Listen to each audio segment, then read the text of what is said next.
Let me ask you, Ross. You're here with a Mexican flag, not an American flag, but you served in the U.S. Marine Corps. Stephen Miller might say, well, that's a sign of an insurrection. What does this flag mean to you? Well, my parents came from Mexico. That's the thing. My blood is Mexican. I'm Mexican.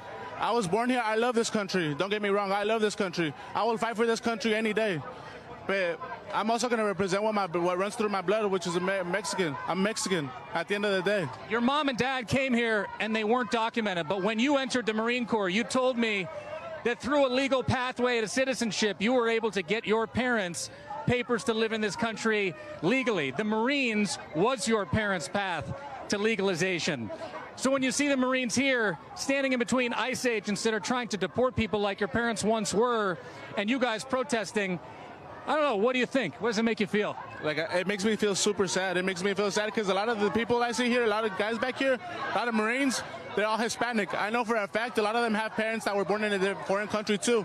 And I'm sure they're trying to do the same thing that I did and take my pathway that I did to get to my parents their social citizenship.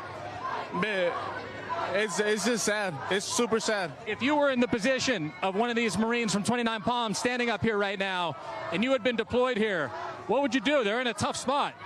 They are in a tough spot, and I understand where they're coming from too. Like I said, I was in their shoes at one point. I know when you're active duty or even reservist, honestly, you can't talk smack about the government because they're your boss. You're just a number to them. So you can't really say nothing, which sucks, and it's a sad reality. If Donald Trump's watching right now, what do you want him to know? Keep it PG-13. I want him to have compassion for everyone. Like he said, I was actually watching his rally yesterday. He was talking about how farmers are losing a whole bunch of their workers that never committed any crimes or nothing like that. He should think about that with the whole community because most people here are here to work. They're here to improve themselves. They're here for the American dream. That's what they want. They want the American dream. That's why everyone that comes here, most people that come here, they want to improve this country. A quote that my parents, but it's funny, but my parents were born in Mexico.